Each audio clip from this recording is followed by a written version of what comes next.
Your aura is louder than your voice. Before you speak, before you move, they've already judged you, not by your words, but by the pressure you carry. The question is, does your presence command the room or apologize for existing? Because in this world, it's not the loud who rule. It's the ones who don't need to explain themselves. They don't follow the smartest. They don't follow the kindest. They don't follow the most qualified. They follow the one with presence. That intangible weight, the silence before they speak, the way a room bends around them like light around a star. You call it vibes. The ancients called it charisma. I call it aura. And if you understand how it works, you'll never have to beg for power again. Julius Caesar didn't walk into Rome asking for permission. He crossed the Rubicon with a single legion and a message, I am the storm. The Senate had more men, more money, more rules.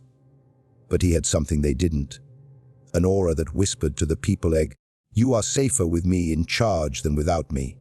That is how power works. It isn't always won. Sometimes it's simply claimed. And the cruel truth is, people want to be ruled.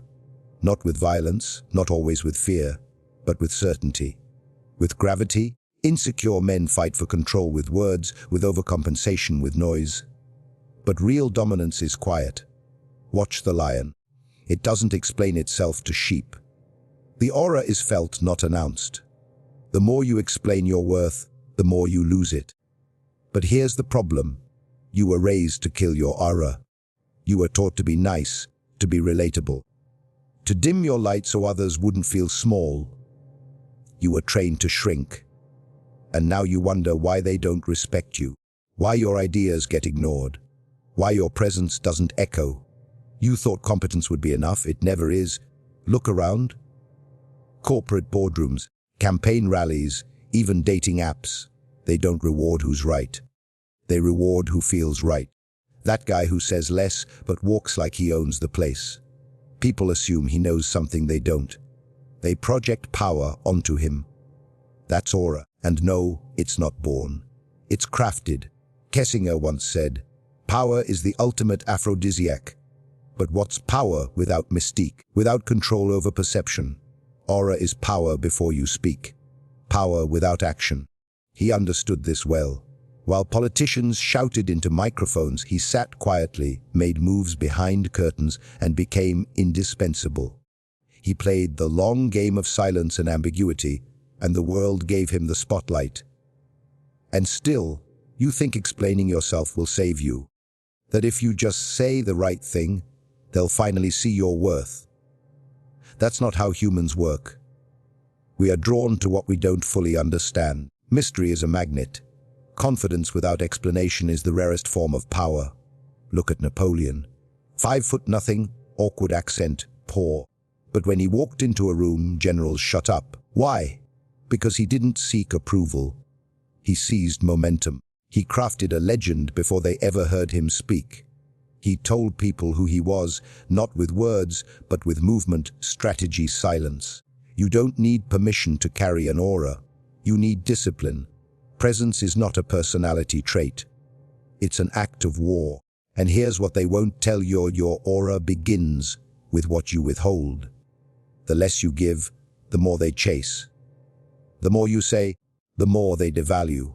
Think about it. When someone is too available, too open, too eager, what happens? You trust them less.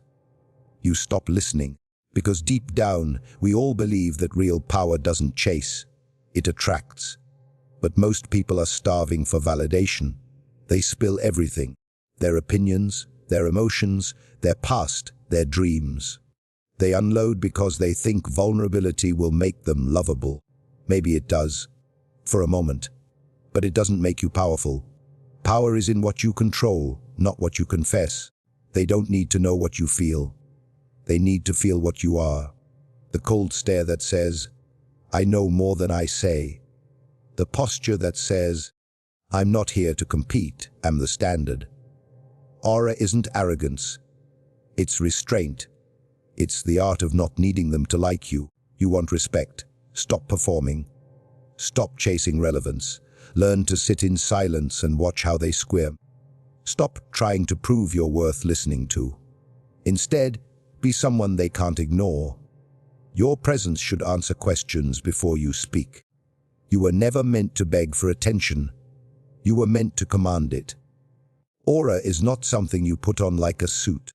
It's something you build, and the raw material is self-control.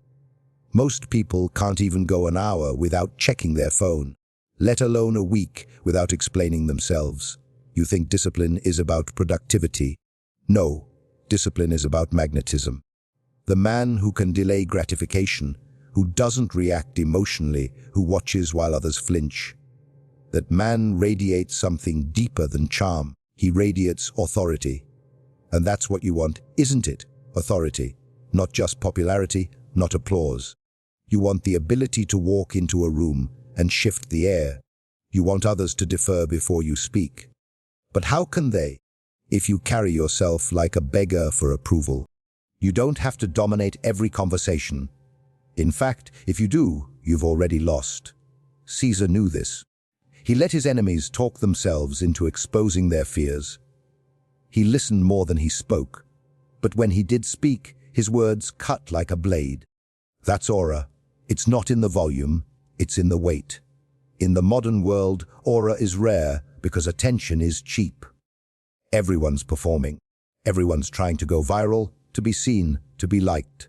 But aura thrives on scarcity. It's not about being everywhere.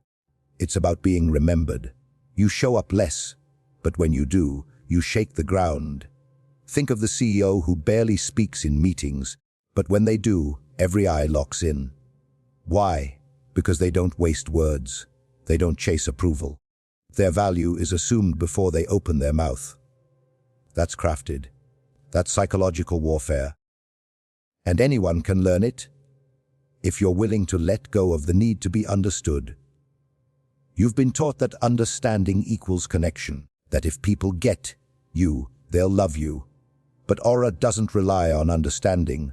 It relies on projection. When you reveal less, others fill in the blanks with their own fantasies. They project strength, wisdom, danger, whatever they want. And the more they project, the more power you gain. Because you haven't given them a target. You've given them a mirror. Kissinger never explained himself to the public. He didn't need to. The mystery fed the myth. He knew that ambiguity breeds influence. When people aren't sure what you're thinking, they're forced to guess. And in guessing, they give you their attention, their anxiety, their imagination. They chase the puzzle, and the puzzle becomes power. But what do most people do? They overshare, they over-explain. They try to prove they're harmless, smart, funny, whatever they think will make them liked. And in doing so, they become ordinary, common, noise in a world already deaf with chatter. They kill their own mystique. Aura is not about being mysterious for the sake of mystery.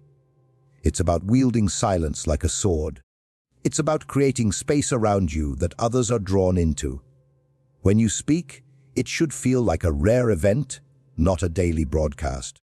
You don't need to say everything. You need to say what matters, and say it like a man who knows the room was already his. Remember this: power doesn't ask for consent. It doesn't beg to be noticed. It arrives. It is felt. It fills the void others didn't even know was there. Aura is presence plus precision. Think Napoleon on the battlefield. He didn't have time to charm every soldier, but he made eye contact. He knew their names. He gave short, powerful orders, and he rode through cannon fire like death didn't scare him. That is presence. That is how legends are made. You might not be fighting wars, but make no mistake, every boardroom, every interview, every date is a battlefield of impressions. Most people walk in already defeated, already apologizing for their space. But the one with aura enters like gravity just shifted. No excuses, no performance, just pressure. You want that pressure. You need to be dangerous. Not violent, not reckless. Dangerous, as in capable. Capable of silence, capable of walking away. Capable of holding your line when everyone else folds. Aura comes from the discipline to choose stillness when the world demands reaction. Let them talk. Let them doubt you. Let them underestimate you. Your power is not in their validation. It's in your refusal to need it. Aura is not for the desperate. It's for the sovereign. You think the world runs on truth. It doesn't. It runs on perception. Truth is fragile. Perception, that's power. Because people don't follow what's real. They follow what feels real. And aura is the manipulation of that feeling. It's not about being powerful. It's about looking like you were born to lead, even if you're drowning inside. You want to know why some men rise despite their flaws? Why they get forgiven, followed, even worshipped, while better men are forgotten? It's aura. The flawed man with presence is more dangerous than the perfect man who flinches.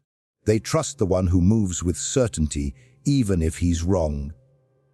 Because most people would rather be confidently missiled than hesitantly saved. When Caesar took power, he didn't pause to ask if people thought he deserved it. He moved like he already had it. And people fell in line, not because they were convinced, but because they were overwhelmed. That's the key, overwhelm them. Not with noise, but with energy, with the feeling that you are inevitable. In the modern world, that inevitability shows up differently. It's not the sword, it's posture, eye contact, pacing, silence. It's the man who walks into a negotiation and doesn't fidget, who doesn't rush to fill the silence, who lets others squirm while he waits. That quiet stillness, that's aura. Because it tells everyone, I'm not here to prove, I'm here to decide. But you were raised to fill space, to always say something, to over-explain, over-apologize, over-smile. And every time you do, you chip away at your aura. You become the man who needs the room to love him, instead of the man the room needs to love. They tell you to be relatable, be humble, be nice. That's fine if you want to be liked. But liked men don't rule. They advise, they assist, they're used, they don't win. Because leadership doesn't come from consensus. It comes from projection. The leader is not the one who has all the answers. He's the one who acts like the answers will reveal themselves the moment he commits. This is why in politics, business, even relationships, confidence beats credentials. The man who moves with aura writes his own resume by being the resume. He makes people forget the paper, forget the qualifications, forget the logic, and trust the sensation. That feeling, this man knows something I don't. That's not an accident. That's a weapon. Look at Kissinger again. The man never raised his voice, never tried to outshine anyone. But he positioned himself in every room like he was the last adult left. While others were flailing for attention, he created silence around himself. And in that silence, people heard power. You're not lacking charisma. You're leaking it. Every time you try to please everyone, every time you laugh when you don't want to, every time you soften your edges to be more palatable, you lose. Because they can feel when you're performing. They can sense when your presence is borrowed, not owned. Aura isn't fake, it's controlled. You don't lie, you reveal less. You don't pretend, you emphasize. The strongest leaders don't say, I don't care what people think. They say, I care enough to make you think exactly what I want. Because let's be clear, aura is theater. But it's theater with stakes. Your posture is a signal. Your pacing is a threat. Your stillness is a tactic. And when used right, it makes weaker men trip over their own words trying to decode you. That confusion, that's your advantage. Never forget. People fear what they don't understand. And they follow what they fear and admire. Aura is not a vibe. It's a weapon. It's built from self, restraint, silence, ambiguity, and decisiveness. And when others feel it, they don't ask questions. They lean in, they follow, they obey. Not because you told them to, but because something in you told them they should. They'll tell you aura is just confidence. But confidence without consequence is just noise. Aura is more than belief in yourself. It's the ability to make others believe in you without evidence. That's the highest form of power, not forcing obedience, but becoming the invisible center of gravity they can't escape. So let me ask you something. Do they feel smaller around you, or do you shrink to make them comfortable? Do you hold your silence until it becomes unbearable, or do you fill it with nervous laughter and hollow charm? Are you the one who shifts the mood, or just reacts to it? People forget what you say. They remember how you made them feel. And aura is all about how you make them feel when you're not even trying. It's the echo of your presence after you've left. The way they talk about you when you're no longer in the room. The tension that stays in the air because your energy left a mark. You think that comes from talent. No, it comes from intention. From playing the long game. From mastering the art of invisible war. Where your weapon is the image they build of you in their own mind. Your aura is the myth they create because you had the restraint not to define yourself. That's what Napoleon understood. That's what Caesar mastered. They didn't just win battles. They bent time around themselves. History became their echo chamber. And every leader who truly ruled in politics or the boardroom or the street did it not with force, but with inevitability. They made people feel like resisting them would be resisting fate itself. And here's the final truth. They'll never teach your aura is expensive. Not in money, in energy. In what you're willing to withhold. You'll lose people. You'll be called cold, arrogant, mysterious. Let them talk. Most men chase warmth and die ignored. The few who choose distance, who master their own gravity, they're the ones remembered. Feared. Respected. Because aura is a choice. Every day, you choose to either broadcast your need or project your sovereignty. You choose to either explain yourself or let the silence do the work. You choose to either be another voice in the crowd or the quiet force that pulls the crowd toward you. This is not about being fake. It's about being intentional. It's about crafting presence with the same care a sculptor gives stone, sharpening the edges, leaving mystery in the cracks, knowing that real power is never rushed. It's revealed slowly on your terms when you decide the world is ready. And in a world full of noise, the man with aura is a threat because he doesn't need to shout. He doesn't need to chase. He is the thing they're chasing, and half of them don't even know why. So don't just enter the room. Change it. And when they ask who you are, don't answer. Let your aura tell them everything they need to know.